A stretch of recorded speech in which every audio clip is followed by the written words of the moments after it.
Adam Schiff told security to remove John Kennedy. Then John did this. The Los Angeles Convention Center buzzed with anticipation.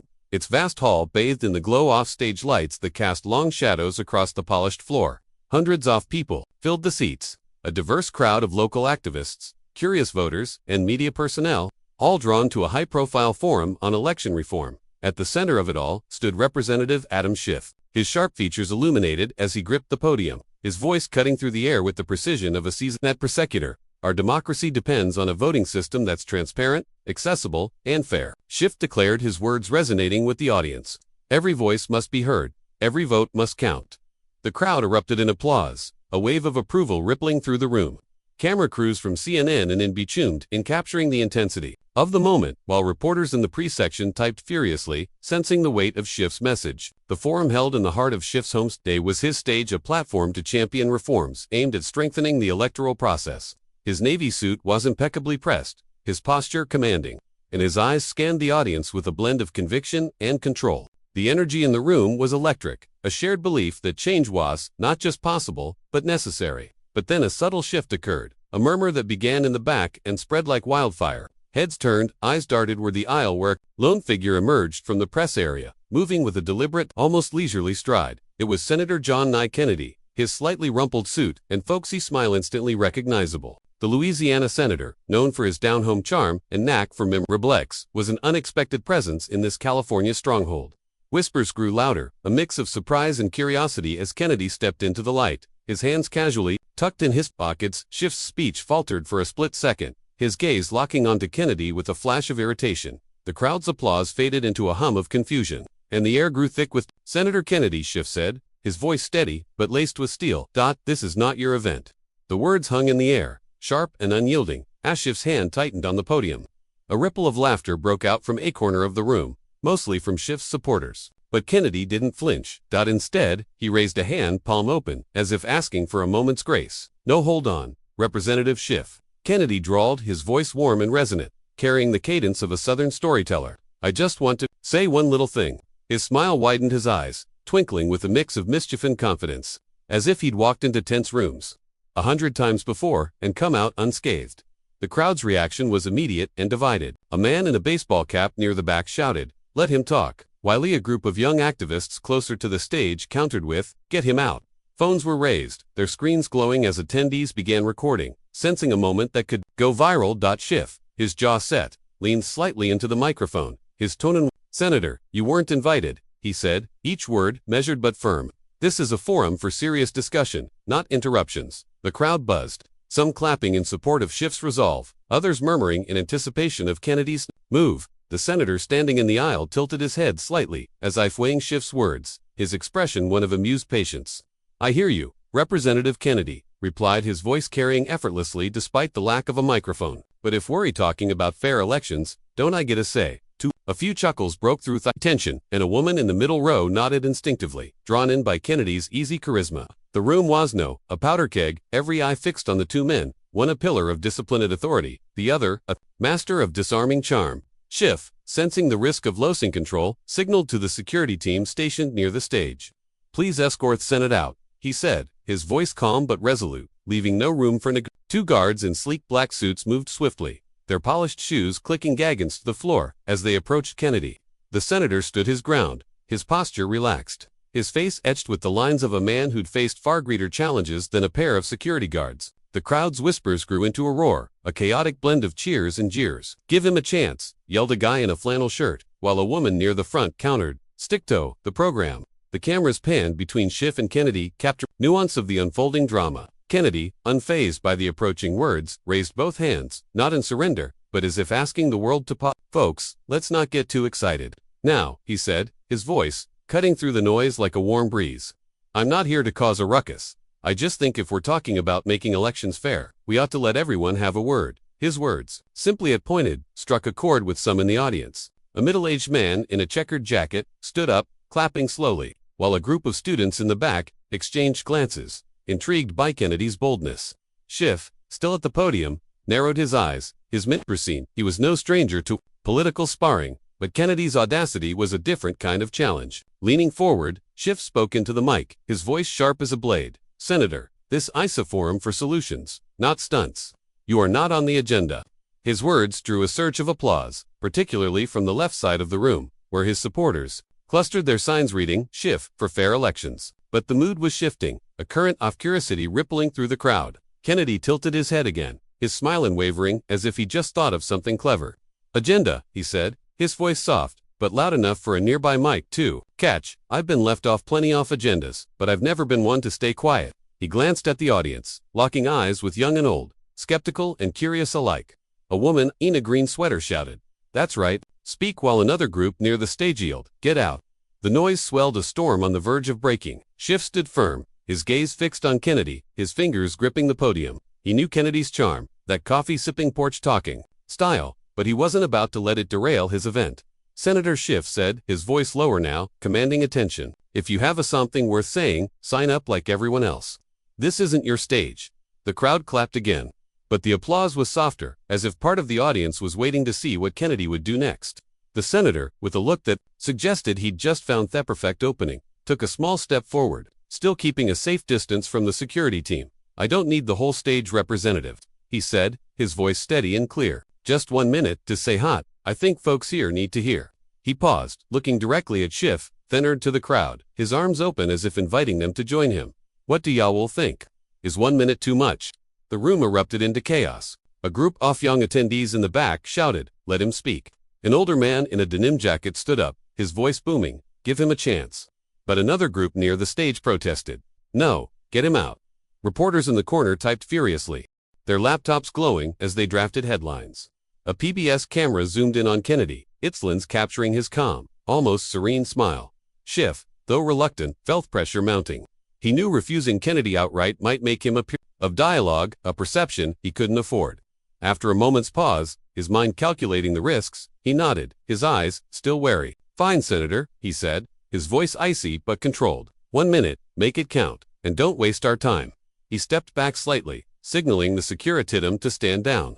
The guards froze their eyes, shifting between Schiff and Kennedy. Unsure of their next move, Kennedy nodded in gratitude, his smile as steady as ever. He took another step, the stage lights catching him perfectly, as if the moment had been choreographed. "Thank you, Representative Schiff hissed, his voice sincere, carrying a weight that silenced the room.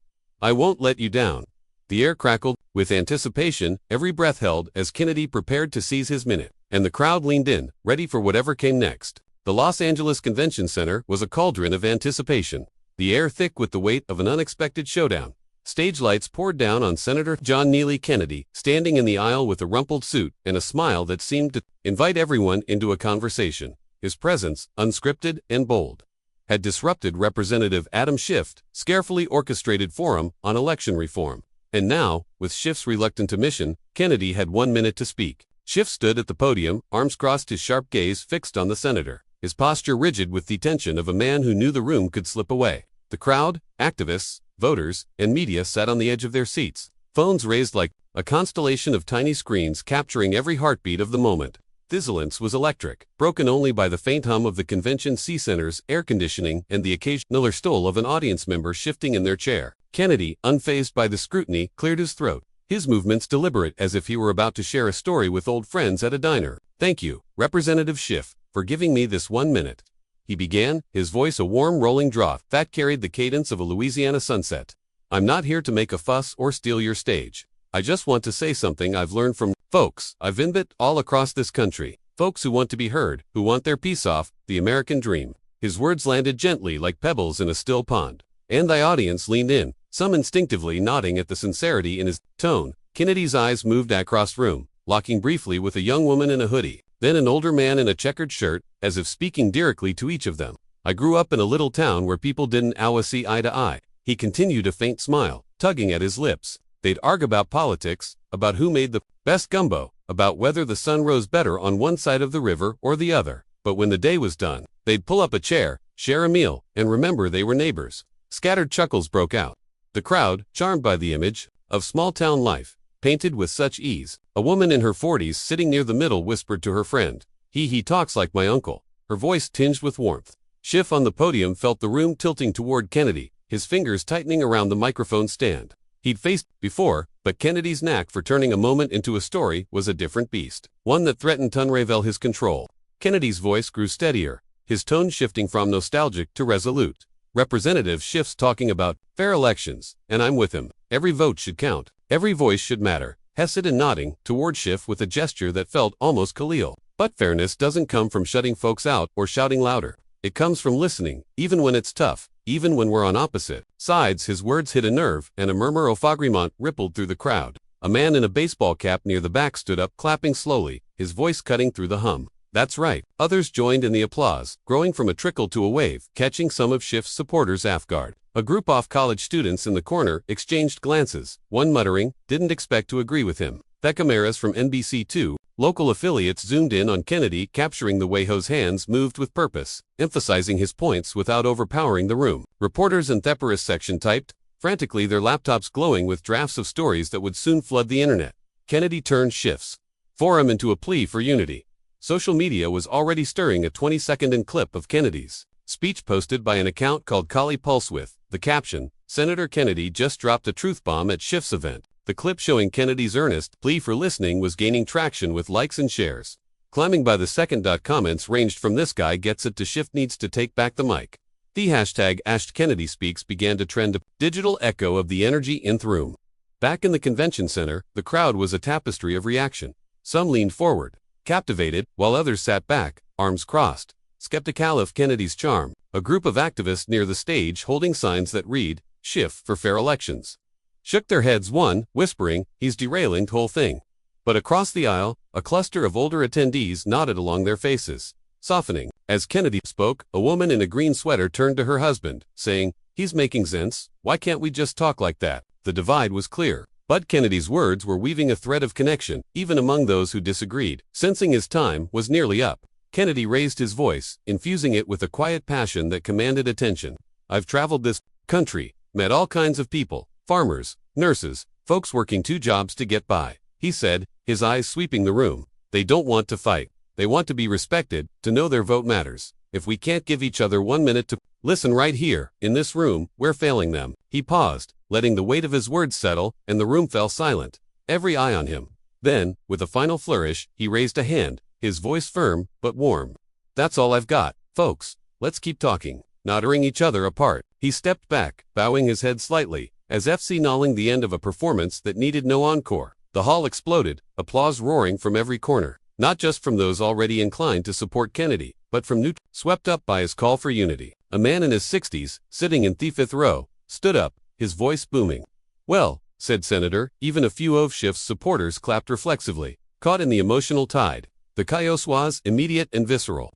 A group in the back began chanting, Ken Kennedy, their voices rising like a rallying cry, while others near the stage countered with, Schiff, Schiff, their signs waving defiantly. The security guards, still lingering near the aisle, exchanged uncertain glances, unsure whether to act or stand by as the room pulsed with energy. Schiff stepped forward, his hand gripping the microphone, his voice through the noise with the precision of a courtroom lawyer. Thank you, Senator Kennedy, for sharing, Hesed, his tone controlled but edged with a sharpness that betrayed his frustration. But we're here to talk about election reform, concrete solutions, not anecdotes. Let's return to the purpose of this. His words drew a surge of applause, particularly from his core supporters who raised their signs higher, their cheers a reminder of Thefram's original intent. But the energy was weaker than Kennedy's. The crowd's attention still tethered to the senator's moment. Schiff signaled the sound crew, a subtle nod to cue soft background music, hoping to shift the focus back to his agenda. Yet the audience wasn't so easily swayed. A man in a denim jacket stood up, his voice carrying, let's hear both sides. His call prompted nods from others, amplifying the sense that Kennedy had rewritten the event's script. Kennedy, standing calmly in the aisle, didn't push for more time. His smile, subtle but knowing, suggested he'd academically what he'd intended. The cameras remained locked on him, capturing the way he nodded to the crowd, acknowledging their response with a humility that felt genuine, whether it was or not. A reporter from a local station whispered to a colleague, he just turned a risky move into a home run. The social media frenzy was escalating. Kennedy Speaks was now trending nationwide, with posts like Kennedy's The Voice of Reason, we need clashing with others like Schiff deserved better than this circus. On Twitter, a political analyst tweeted, Ken's minute was a masterclass in emotional connection, but Schiff's focus on Policius what lasts. The room still buzzing was a microcosm of the broader divide, with Kennedy's appeal resonating on a visceral level, while Schiff's discipline held firm for those who valued substance. Schiff, though acutely aware of the shift, took a deep breath, his hand resting lightly on the podium, preparing to reclaim the narrative. The stage was set for a battle of presence and purpose, and the crowd waited, their phones still recording, eager to see how the drama would unfold. The Los Angeles Convention Center was still buzzing as the applause for Senator John Kennedy faded, but the energy he'd ignited lingered like static in the air. The crowd, a mix of activists, voters, and media, began to shift in their seats, some whispering excitedly, others checking their phones as clips of Kennedy's impromptu speech started to spread online. Representative Adam Schiff, standing firm at the podium, attempted to steer the forum back to its focus on election reform, his voice steady as he outlined proposals for voter access and transparency. "We need systems that protect every right to vote," Schiff said, his words sharp and deliberate, aimed at regaining the room's attention. But the audience was distracted, their eyes darting between Schiff and Kennedy, who remained in the aisle. His calm smile and relaxed posture, a stark contrast, tough charged atmosphere. The senator didn't speak again, but his presence loomed large, a silent reminder of the moment he'd just seized. The security guard, still nearby, hovered uncertainly, their role unclear. Now that Schiff had allowed Kennedy his minute, the cameras, from CNN to local stations, spanned across the room, capturing the divide. Schiff's supporters, clapping for his return to the agenda, while others murmured about Kennedy's call for unity. The event, meant to be a platform for Schiff's reform agenda, had become something else entirely, a viral spectacle that was already spilling beyond the convention hall. Within minutes, the online world exploded. A 60-second clip of Kennedy's speech, posted by an account named LA Truth, now rocketed across social media, showing the senator standing in the aisle, his voice rising and falling as he urged the crowd to listen to one another. "If we can't give each other a minute, we're letting America down." The clip ended, freezing on Kennedy's raised hand in earnest expression. By the time Schiff moved to his next talking point, the video had garnered over 75,000 views with commit. "In Kennedy just schooled everyone on how to talk politics," one user wrote. Another, claiming to be a Schiff supporter, admitted, "I don't agree with him, but he's got a point about listening." The hashtag #Kennedy began trending on Twitter, alongside Touch Schiff Forum, as users debated who had one moment. Some praised Kennedy's authenticity with posts like this: "Is what politics needs. Real talk, not shouting matches." Others defended Schiff's fighting for actual change. Kennedy's just grandstanding. The divide in the comments mirrored the tension in the room. But Kennedy's clip was undeniably pulling ahead, shared and liked at a dizzying pace. On TikTok, a user stitched the video with text overlay: "When you get told to leave, but steal the show anyway." The post hit 100,000 likes in under an hour, with younger users chiming in, "This guy's got that southern charm, can't look away." News outlets, always hungry for a dramatic narrative, jumped on the story. NBC, which had been covering Schiff's reform agenda, ran a breaking news: "Senator Kennedy interrupts Schiff's election forum. Sparks debate." A commentator noted, "Kennedy turned a risky move into amateur class in connecting with an audience." A local Los Angeles paper, the Daily News, published an online article with the headline, "Kennedy crashes, Schiff's party steals spotlight with unity plea." Even PBS, known for its measured tone, posted a quick analysis on their website, calling the exchange a rare moment of raw political theater, where charisma met conviction. Reporters still at the venue fired off messages to their newsrooms. One, from the Los Angeles Times, texting, "Kennedy just turned Schiff's turf into his own stage." The press section of the convention center was a hive of activity, laptops glowing as journalists crafted stories that framed the event as a clash of styles: Schiff's disciplined focus versus Kennedy's disarming appeal. A reporter from a local TV station, mic in hand, caught Kennedy as he moved toward the exit, asking, "Senator, your speech is going viral. What's your take on their response?" Kennedy, hands in pockets, shrugged with a grin. "I just said what I thought was right. If folks connect with it, that's their call." His understated reply, recorded and aired later, only added to his image as a relatable figure in a world of polished politicians.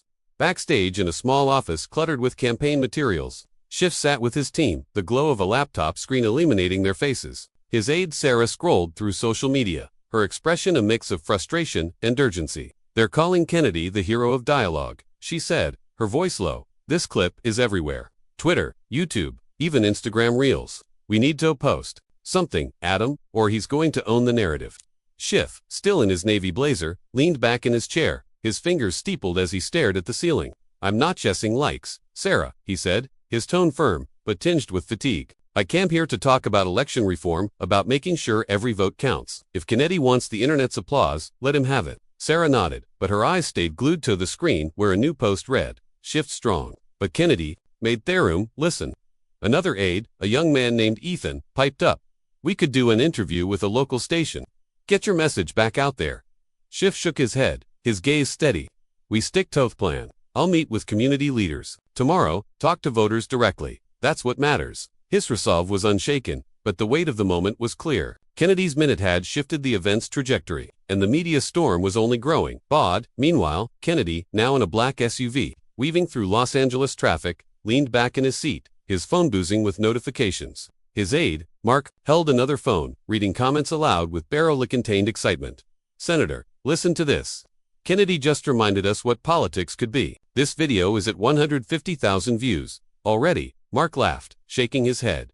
"You knew you were going to steal the show, didn't you?" Kennedy, his smile, faint but genuine, looked out the window at the city lights. "I didn't plan anything, Mark. I just said what I've always believed. If we don't talk to each other, we're sunk." His humility, whether calculated or sincere, only fueled the online fervor. A YouTube canal dedicated to political analysis uploaded a breakdown titled "How Kennedy Flipped Schiff's Forum in 60 Seconds," praising his ability to turn a disadvantage into a triumph. The video racked up views as users commented, "This is why people are tired of scripted politicians. Kennedy feels real." Yet Schiff's supporters pushed back writing Kennedy's all talk. Schiff's actually doing the work for fair elections. At a coffee shop just blocks from the convention center, a group of attendees who'd left the event gathered around a table, their conversation heated but earnest. A woman in a white blouse shared Kennedy's clip on her phone, her eyes wide. "I came to hear Schiff, but this guy made me rethink how we talk about politics," she said. Her friend, a guy with glasses and a skeptical frown, shook his head. "Schiff's right about reform, but Kennedy knows how to pull you in. It's like he's talking to you, not at you." A third person, a college student with a backpack, chimed in. "It's not about who's right, it's about who gets heard." Kennedy won that. Their discussion, passionate but civil, reflected a broader wave sweeping across the country. People were talking not just about election reform, but about the way Kennedy had tapped into a deep hunger for connection in a divided nation. A tweet from a political analyst summed it up. Kennedy turned Schiff's forum into a lesson in humanizing politics. Whether you agree with him or not, people listen. Schiff, back in the backstage office, received a text from a close colleague. "You held your ground, but Kennedy's trending. Don't let it derail you." He set the phone down, his expression resolute, and turned to Sarah. "Prep for tomorrow's community meeting," he said. "The internet will move on, but people who need reform won't." His focus remained on the work, but he couldn't ignore the reality. Kennedy's was dominating the conversation. Across town, Kennedy's SUV pulled into his hotel and Mark, still scrolling. "Read another comment. Kennedy just gave us hope. We can talk again." The senator chuckled softly, his voice quiet. "Hapisa, good start, but it's what we do next that counts." The media storm showed no signs of slowing, and as the night wore on, it was clear that Kennedy's minute had sparked something bigger. A fleeting but powerful reminder that a single voice did well could echo far beyond the room it was spoken in. The lights at the Los Angeles Convention Center had long dimmed, but the echoes of Senator John Kennedy's unexpected moment reverberating through social media, newsrooms, and coffee shop conversations across the country. The forum on election reform meant to be Representative Adam Schiff's platform to champion transparency and voter access had transformed into a viral spectacle, with Kennedy's 60-second plea for unity stealing the spotlight.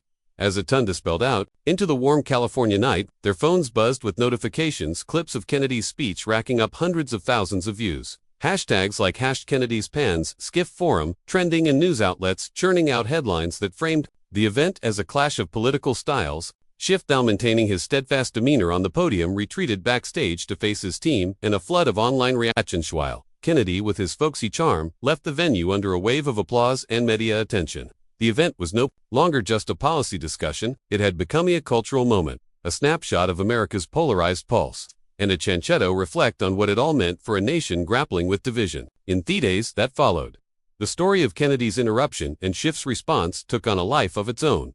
Social media platforms were ablaze with commentary from Twitter threads dissecting Kennedy's charisma to TikTok videos splicing his speech, with dramatic music and captions like "When you walk in, you invited and own the room." One YouTube channel, Politics Unraveled, posted a 10-minute analysis titled "Kennedy's Masterclass in Political Theater," praising his ability to turn a tense moment into a call for connection. The video garnered over 200,000 views, with comments like, "This is what we're missing. Someone who talks like a real person," and "Schiff's got the facts, but Kennedy's got the heart." Yet Schiff's supporters pushed back fiercely, flooding comment sections with defenses of his focus on reform. "Kennedy's just a showman," one wrote. "Schiff's out here doing the real work for fair elections."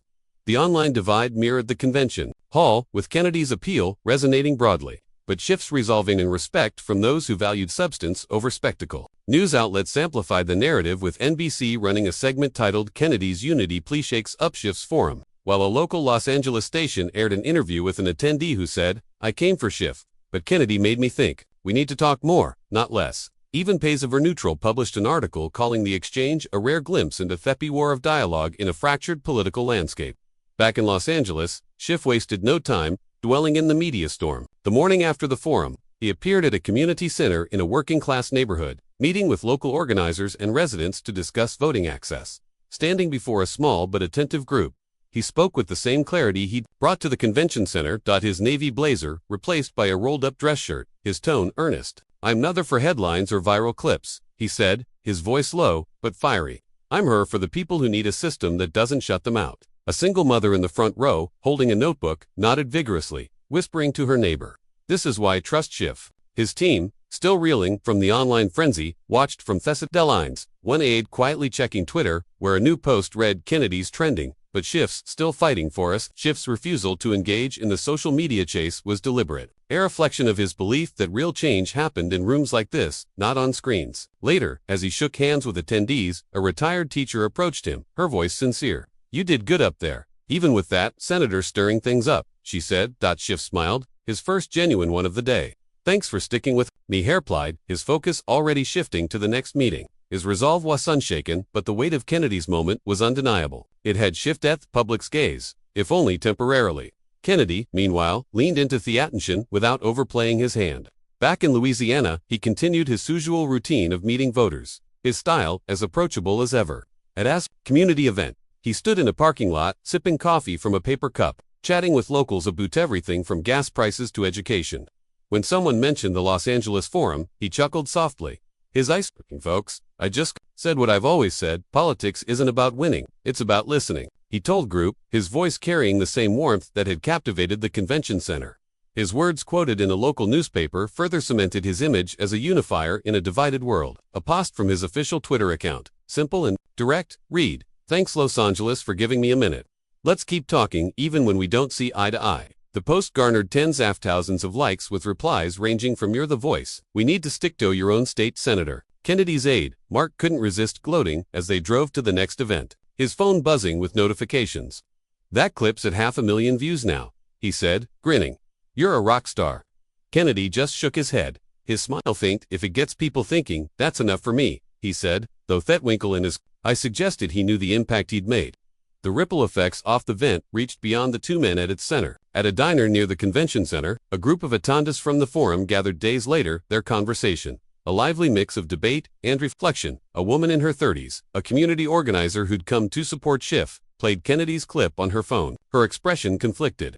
"I'm all for reform, but Kennedy's right. We're not listening to each other," she said. Her friend, a retired figure, pushed back his voice, gruff. "Chief's got the plan, but Kennedy's got the room. That's the people love a good story." A college student at the table scrolling through Instagram added, "It's not just a story. Kennedy made it feel like we could actually talk, not just yell." Their discussion, passionate but respectful, was a microcosm of the broader conversation unfolding online in living rooms across the country.